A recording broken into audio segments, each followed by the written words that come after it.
Chairs No Waiting, episode number 533, listener feedback number 38. Two Chairs No Waiting is brought to you each week by the fine folks over at weaversdepartmentstore.com. Drop by over at Weavers and check out some of the cool things they got over there. You can make America Mayberry again. You can get a bumper sticker or a magnet, whichever you'd like. Make America Mayberry again. Great thing to have. You can also get one of Opie's slingshots. He hand makes them himself and will send them out to you. You can get yourself one by heading over to weaversdepartmentstore.com. Two Chairs No Waiting is also brought to you by donations from listeners like you. The executive producer of 533 is Tim Gerbrick. So, Tim, thank you for supporting Two Chairs, and thank you for being here with me. I've heard from a lot of you folks in the last several weeks here. Who am I should say. I'm Alan Newsom, your host for Two Chairs No Waiting. And I've heard from a lot of folks who have been writing in with feedback and everything. So we're going to have a feedback episode today, whenever you're listening, and get to hear from some of you, some of your fellow Mayberry fans are going to be visiting with us and giving us some of their information. So we're going to go ahead and get this thing started because I've got 1, 2, 3, 4. I got about 6 of these that are voicemails, and then a few that have called in as well, or not called in, written in, called, written, voicemails, whatever they are. Different ways I've heard from you, so it's great to hear you. And this one's from Jody, so let's hear from her first. I just want to express my sincere appreciation for the podcast. I've been a lifelong fan, and I was thrilled to have the opportunity to go to Mount Airy. And now, when I'm rewatching the show, I watch them all start to end every couple of years. It's really enriched by listening to the podcast, so I can watch for those special moments. Thank you so much. Thank you, Jody. So that was, you had a little audio glitch right there. You heard it. She said she enjoyed watching the podcast to be able to hear some of those special moments that you actually pick up on as she watched an episode. So thank you. I'm glad I'm able to add a little bit of enjoyment to what you're actually seeing and hearing when you watch an actual episode. So thank you. Hopefully that's something that this podcast has done for a lot of people, because we definitely get inside baseball is what I've always called it. We actually talk about things on this podcast that you probably never would hear anywhere else. And hopefully it adds to, doesn't take away from watching episodes of the Andy Griffith Show, because many of us have watched episodes over and over and over. So we know a whole lot about the town of Mayberry and the people who live there. And so it's kind of fun for me, at least, to dig in there and find little extra tidbits that you guys can enjoy, and because that's what I enjoy as well. All right, so let's go to our next caller, our voicemail, and this is from Phil. Let's hear from him. Hey, Alan, this is Phil Bernard calling from Fayetteville, North Carolina. Just got through listening to the podcast on your Mayberry in the Midwest report, which sounded like a great time. Just wanted to touch on something you talked about there at the end about making sure that if you're a fan of Andy and if you're listening to this podcast, you must be, that you definitely need to make plans to go to one of these Mayberry events, because there's just absolutely nothing else like it. And there's no explaining that. You just got to go and experience it for yourself. Myself, it was 2009 before I finally made it to Mayberry Days in Mount Airy, and every year I'd always said, I got to go to that next year. I got to go to that next year, just like you mentioned. And finally next year came and I went, and I've hated I didn't start going way back when it first began, but I'm finally going now. And me and my wife, we both look forward to it every year, and we just, we can't express how much fun it is. So like you said, make sure you go. Just put it on your schedule, book it, and go. You will not regret it. Take care. We'll see you on the road. Bye-bye. Wow, thank you, Phil. Phil is Leonard Blush. If you see him in the Mayberry Day Parade, he dresses up as Leonard Blush, and his wife's Miss Ellie. They walk in there together. So Leonard Blush. So thank you, Phil. So definitely make plans to be at some of these events, as I was talking about last week. He's talking about Mayberry Days. This year will be the 30th annual Mayberry Days. Oh, 30th year. So it probably will last a lot longer, but make sure you plan to come as soon as possible, because you never know when these events will stop occurring. A lot of the events that I've gone to over the years only lasted for 4 years. And then the organizers wear out, because many of us don't realize all the work that goes into putting on an event like Mayberry in the Midwest or Mayberry Days or some of the larger events. Even the small ones take a lot of work, because you got to arrange for vendors and all the things that have to happen. You got to get the tribute artists to come. You got to get maybe a cast member to come. Maybe you're getting the Darling Boys, or get Rodney and Maggie Rodney Dillard, the Darling boy that plays the guitar, Rodney, or Maggie Peterson, who is Charlene. Maybe you're getting some people like that to come to your event. And it's a lot of work. We've been doing the Mayberry Cruise. This year will be the 14th year. And, it's just a lot of work for Sharon, the lady who actually puts it on.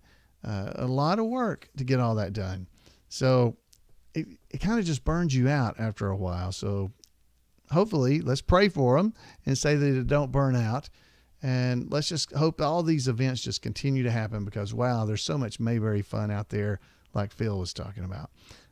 Let's quit blathering along. Let me give you another caller here. Here's Grant. Hi, Alan. This is Grant calling to you from Huntsville, Alabama. It's interesting to hear that you're from here, too. I just wanted to commend you for a great job on the podcast. I listen to it at work and on the drive back and forth, and it's just really relaxing. It's a good way to just, as you put it, spend a little time in Mayberry for a little bit of few moments at a time. I actually have an uncle who is a surgeon who lives in Mount Airy, and before I was a big fan of the Andy Griffith Show, visited him, but that's been 20 years or so. So I missed the opportunity there, kind of regretfully, but hopefully I get the opportunity to go back up there again and visit him and spend some more time in the real Mayberry. Anyways, wanted to let you know you're doing good work. Keep up the good work, and I will keep listening. Thanks. Wow, that's right. Great. Grant's right here in Huntsville, Alabama, where I am. So I need to try to meet up with him and stuff. And he's got an uncle up in Mount Airy. So wow. Now, speaking of Huntsville, I met a man and his son this weekend. The little boy, the young man, was probably 7, and he was dressed up like Barney Fife, and he was at Memories of Mayberry that they had in Valley Head, Alabama. And he drove all the way over from Huntsville, which is about an hour and a half, to come to the Memories of Mayberry event. What a great time that was to see him. His dad was dressed up like Andy, and they were walking around, and the little boy just had such a smile on his face, enjoying himself, dressed up like Barney. And that's really what it's all about. That's what we're talking about. These Mayberry events, and just fun times to visit with friends and fellow Mayberry fans. So, Grant, thanks for listening to the podcast.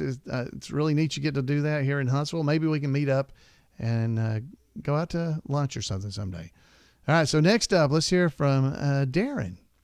Hey, Alan. My name is Darren Porter. I've been a longtime Andy Griffith Show fan, and it's been several months ago now because I'm kind of slow at getting back to people. You had a show about Who Am I, talking about yourself and why you do the podcast and so on and so forth. And what I wanted to tell you is that you and I are very, very similar people. We are both Christians.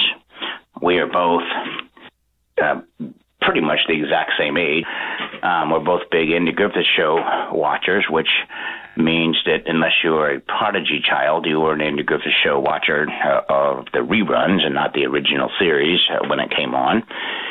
And both of us are electrical engineers. And I just thought that was very, very interesting. I am an electrical engineer and have been totally blind from birth. And so I've worked primarily in the maritime industry, but I just thought it was interesting to know the similarities between me and you. We're still both huge Andy Griffith Show fans. So I just wanted to call you, let you know I enjoy what you do, and I listen to it every single Saturday morning, usually about 5 o'clock in the morning because I'm an early bird. But just wanted to let you know what was going on, and Keep doing what you're doing. Thanks. Bye. Wow. Thanks for calling in, Darren. I can't believe you're an engineer. I'm an engineer as well. And the fact that you're blind, it really impresses me even more, because I barely was able to pass everything in engineering in school with being able to actually see everything. So I cannot imagine being able to do it and not being able to have seen everything. So hats off to you. Great that you're a Mayberry fan. The Andy Griffith Show brings laughs and smiles to everybody. So that is so cool. And yeah, wow, very similar. So maybe you could dress up like Floyd. It would be perfect. So, all right, let's see who else we got here. We got one from John. Let's hear from John. Hi, Alan. This is John calling from just west of Indianapolis on Friday, May 17th. I'm assuming you won't hear this until you're back home. I'm getting ready to head over to the Mayberry in the Midwest meet and greet. I happen to work just about a mile from the fairgrounds where it's being held, and that's about 3 miles from the Mayberry Cafe. About a year ago, back in April of 2018, I was looking for some podcasts to keep me company at work and on my walks, and I've always been a fan of the Andy Griffith Show, and I came across Two Chairs, No Waiting, and I've been meaning to call you since about October to congratulate you on the occasion of your 500th episode, this being the home of the Indy 500, and I never did that, so here we are. I'm hoping to get to meet you tonight, actually. Hoping to meet you tonight. Thanks for all you do. Your podcast has been a constant companion to me for the past year on my walks and at work, and I've listened to your Bible study and enjoy that as well. Just really appreciate what you do and what you're doing for the Mayberry community. So thanks a lot. Keep up the good work. Wow. Thank you so much, John. I really appreciate that. And I did get to meet him at Mayberry in the Midwest. He came over and spoke to me and told me he had called, and I had not heard it until I got back from Mayberry in the Midwest, but it was great that he came over and spoke. Everybody that I got to meet several of you guys at Mayberry in the Midwest, and that was a lot of fun, getting to meet people that listen to the podcast and enjoy the podcast, and and they donated to the podcast. So it's been a lot of fun being able to do that. So it's just been really nice. Let's see, what else do we have? I have one more voicemail, I believe. Let me see. This is from Kitty, and I think she had a few questions. So I'll try to answer them as we go through. So Kitty, take it away. Hi. I was born in 1956, and I was blind. I couldn't see until I got glasses 6 years later. And my favorite show was the Andy Griffith Show. When I got my glasses, the first thing I saw on TV was the Andy Griffith. Oh, I saw his face. I saw Barney's face. Oh, it was wonderful. Having glasses is great. I'm watching, your show, and you talk about Betty Lynn, Rodney Dillard, Maggie, Ronnie Shell. Why don't you say Betty Lynn, Thelma Lou, or Rodney Dillard, whoever he is, Maggie P. I don't even know these people. I mean, I know them, but I don't know their real names. I know Betty Lynn's name and Don Knotts. Please say, this is May 30th on a Friday in 2019, because some of us are trying to watch this and there's no date that you talk about. And we get confused. Thanks. This is Kitty. I love your podcast. Keep it up. Hey, Kitty, thanks for calling in. So let's, she also was not able to see. We already had John call in, not John, Darren call in talking about that. So there's another, but she was able to see eventually and saw the Andy Griffith Show was the first thing she saw. I thought that was a neat story. She doesn't know the actor's name, so that is my fault. I should be more careful about that, and you're right. So when I'm talking about Rodney Dillard, I need to say that's the guitar playing Darlin' Boy, Rodney. Whichever cast member I'm talking about, I will try, and I do try. Obviously I forget, I guess, but Betty Lynn is Thelma Lou, Don Knotts is Barney Fife. I'll try to remember to do that because I hate it when that happens to me too. So I will try my very best to make sure I tell you when I mention a cast member's name at least once during the episode which character he was. And finally, she was talking about the podcast date. So I do that on purpose, actually. I don't tell the date when the podcasts are recorded because in general, most of these podcasts, the date means absolutely nothing because the Andy Griffith Show itself is almost 60 years old. It'll be 59 years old this fall. And most of the episodes of this podcast are what in podcast terms is called evergreen. The only ones that aren't are the bullet episodes pretty much, but most things are evergreen, which means you could listen to them at any point. And all the episodes are numbered, so you can just listen to them in numerical order, and that kind of gets you, if you want to do it chronologically, that does that. So that's so I purposely don't tell you what day I'm recording and what day, because otherwise you can be listening to this, in 10 years from now and go, I don't want to hear this. This is 10 years old. But if you don't know, then most of the stuff I'm talking about, since it's about a show that's 50 some odd years old, it's not going to be dated very much. So you'll be able to enjoy yourself and just go along with us in the podcast. So that's why I don't do that.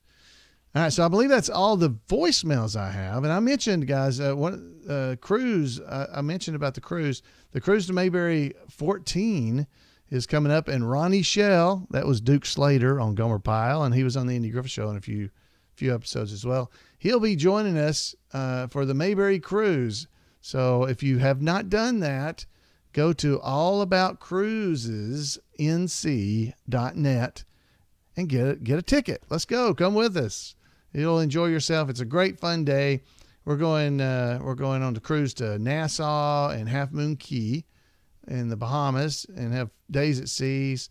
And we've got Elvis is going with us. And that's actually the reason I'm talking about that is that actually feeds into some of the questions we've gotten on different, over on Facebook, for instance. On Facebook, not Facebook, YouTube. On YouTube, we had the question says, Billy had asked, what does Elvis have to do with Mayberry?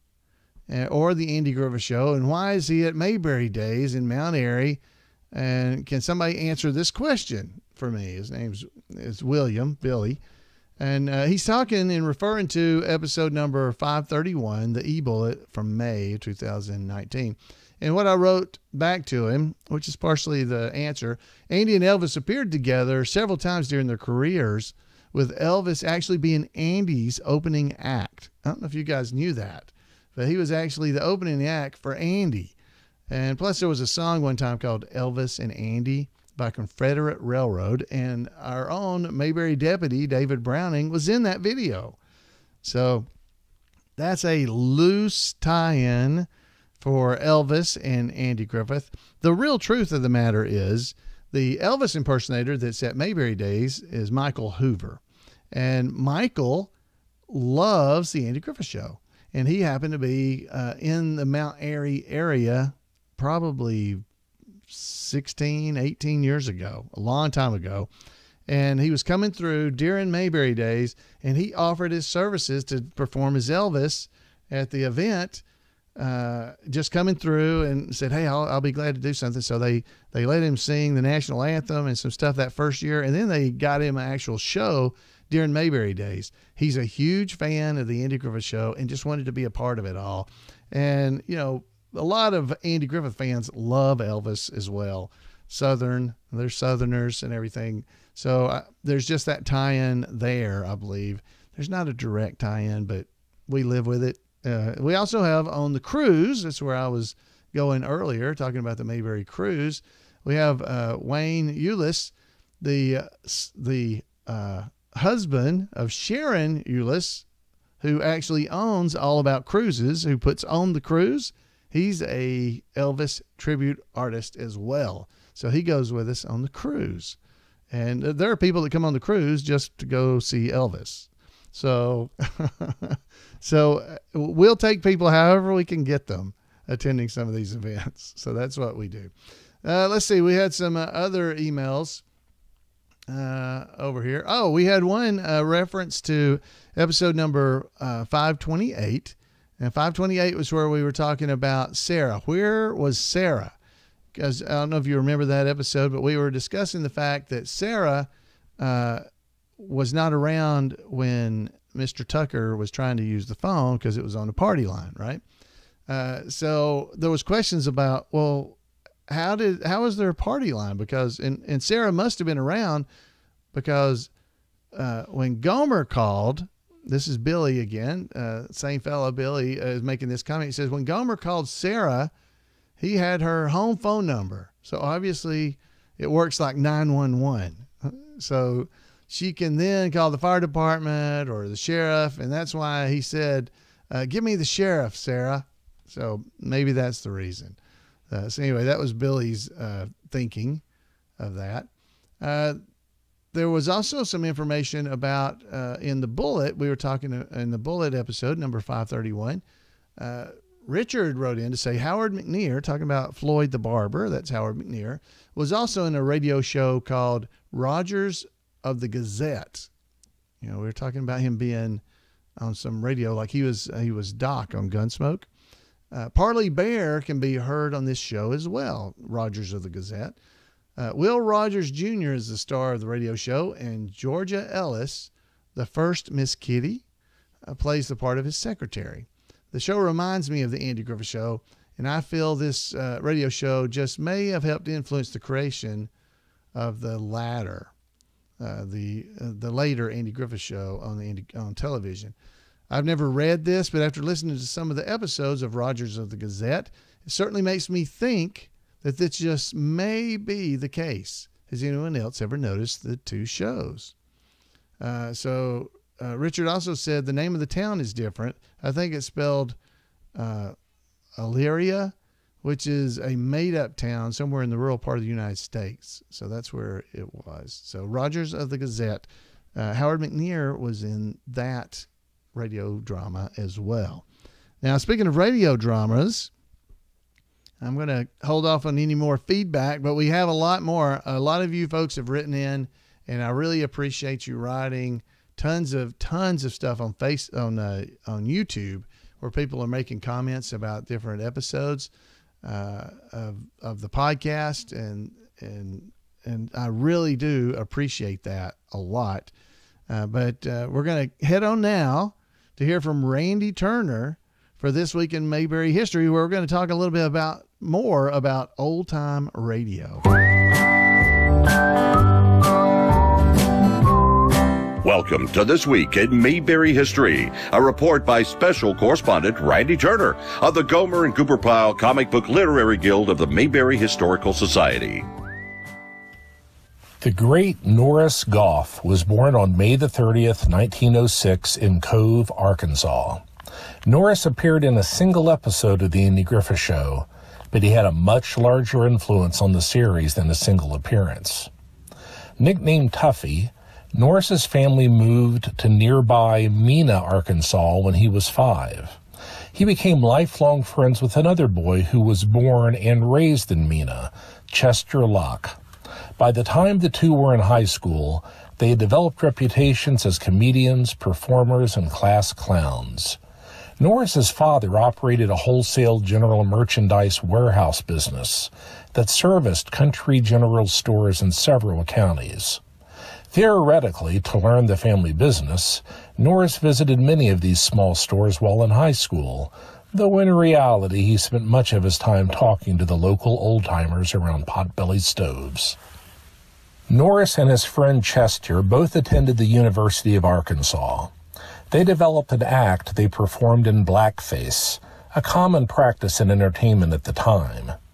They also developed a secondary act that used stereotypes of hillbillies, based on their own experiences and friends, and on many of the store owners and customers Norris had met while working with his father's business in high school. When the pair was invited to audition at a Hot Springs radio station, they decided to use their hillbilly act because of the abundance of existing blackface acts. Their show was picked up. Lum and Abner told the story of Lum Edwards, or Eddards as he pronounced it, and Abner Peabody, the hillbilly proprietors who ran the Jot 'em Down store in the fictional town of Pine Ridge, Arkansas, based on the real-life town of Waters. While both were comedic characters, Lum, short for Columbus, was generally more the straight man, trying to keep Abner in line, a job made difficult by the fact that Abner had the tendency to take even the most common metaphors literally. As the show went on, they eventually added the occasional additional actor to the cast, but much of the time, the entire broadcast was played by the two friends alone. Chester voiced Lum, and also characters such as Cedric Wehunt and Grandpappy Spears. Norris voiced Abner, as well as Squire Skimp, Mousie Gray, Doc Miller, and Postmaster Dick Huddleston. By the way, Huddleston was named after a real-life friend, and after Lum and Abner became popular, Huddleston eventually succeeded in having the town name of Waters, Arkansas, legally changed to Pine Ridge. The radio show quickly moved to Chicago, where it was broadcast nationwide, and was later broadcast from Los Angeles. In all, Lum and Abner aired more than 5,000 episodes between 1931 and 1954. When other actors were later added to the show, one was Opie Cates, a popular clarinetist and band leader. Opie had his own show for a period of time and appeared with Sheldon Leonard as regulars in a radio program called Meet Me at Parky's. Andy Griffith was a fan of Lum and Abner, which led to he and Sheldon naming Andy Taylor's son Opie after Opie Cates. Their admiration of Lum and Abner undoubtedly also led to Norris appearing in the Mayberry universe twice. While Norris did not act extensively away from radio, other than in a series of Lum and Abner movies, primarily in the 1940s, he did appear midway through the first season in a 1965 episode of Gomer Pyle, USMC, as Grandpa Pyle. That fall, he played store owner Mr. Dokes in the premiere color episode of The Andy Griffith Show, Opie's Job. His appearance in Mayberry was his final acting role. Norris passed away in 1978. The spirit of Lum and Abner is kept alive by its fans and the National Lum and Abner Society. More episodes than most for old-time radio have survived of this series and are available for download as podcasts. The show was a huge influence on The Andy Griffith Show, with the occasional storyline later adapted as a Mayberry story. Lum and Abner may be simple country folk, but just like those in Mayberry, they have generous and caring hearts. Their simplicity and innate goodness result in their continually triumphing over arrogant city slickers. As a fan of The Andy Griffith Show, you most likely would also enjoy the gentle humor of Lum and Abner. I certainly encourage you to check it out. Well, that's it for this week. As always, thanks for listening. And remember to take Andy's advice and go out there and act like somebody. Thank you, Randy. And if you would like to make sure you don't miss any of what Randy has going on around Mayberry, send him an email at turnersgrade@gmail.com, turnersgrade@gmail.com, and he'll make sure you don't miss anything. And wow, do I have to agree with him about Lum and Abner. I love Lum and Abner. It's one of those things you have to listen to it. The episodes are only about 10 minutes long, maybe 15, but more like 10 or 12 minutes long. But the more you listen to it, the more funny it becomes. And it is very similar to the Andy Griffith Show. Very, very similar. The humor and the character development is very similar. And Andy obviously did love the show as well. So if you'd like to see more how that connects with the Andy Griffith Show, you can go back on Two Chairs No Waiting, episodes number 129 through 131. Every one of those is about Pine Ridge in one way. Episode number 130 is called From Pine Ridge to Mayberry, and we talk about Opie Cates being on Lum and Abner, and that's where the name Opie came from. We find out about that stuff. That's there. If you get into episode number 131, then you're talking about Opie the man. So you find out more about Opie. So go through that. And you also find out even more information about Grandpa Pyle, Sergeant Otis Pyle, by the way. Otis? Where's that name come from? His name was Otis Pyle. He was also played by Norris Goff. And if you want even more information, there's going to be a link in the show notes for this episode where you can go in and hear Parley Bear. That's Mayor Stoner. There's a 2-part interview with him that starts on episode number 243. This link I'm going to give you will show you all these episodes. You'll want to scroll to the bottom of the page and go up because it's reverse numerical. So if you want to start at the beginning, you'd start at the bottom of the page and go up. But you can hear from Parley where he's going to talk about being on Lum and Abner, what that was like and how that tied in some with the Andy Griffith Show. Now, Parley, if you don't know, that's Mayor Stoner, as I said. So go and check it out. But there's a Lum and Abner section of 2 chairs, no waiting, basically. And I love some of the old time radio. And another show, if you enjoy listening to the podcast, perhaps you would like listening to some of these old radio shows, I recommend The Great Gildersleeve as well. And I've done episodes of the podcast talking about that. On The Great Gildersleeves, the barber's name was Floyd Munson, but his name was Floyd. And at least in some episodes in the earlier seasons I listened to, Floyd's brother, his name was Otis. I've never been able to find a connection between Gildersleeve and Andy Griffith Show directly, other than there's a character on there that's the niece, and when she was younger, she's played by the same lady who played Annabelle Silby. Annabelle Silby, who also played the lady who played the shoplifter on that episode where there was a shoplifter, but Annabelle Silby was one collecting for the children's drive. Well, she was on The Great Gildersleeve as a younger girl as well. So anyway, so there's no direct ties. I've tried to find that people were writers on both, but I haven't been able to find them. If you know of anything like that, I would love to hear from you. Matter of fact, if you'd just like to call me and leave me messages like other folks have done, I'd love to hear from you. You can give me a call at 888-684-8415. Or you can email me at floyd@imayberry.com. But I'd love to hear what you think. If you love some of these old-time radio shows, I've done some podcasts of old-time radio shows. I did one not long ago that was like an old-time radio show, and it actually had a guest, Cedric, from Pine Ridge. He showed up on that episode. So go back and check them out, guys. There's a lot of fun. We have a lot of fun with Mayberry and the things around it. Folks, I'd love to hear from you. Thanks for being here in Mayberry with me, and we'll see you next time right here on 2 Chairs. Have a great week.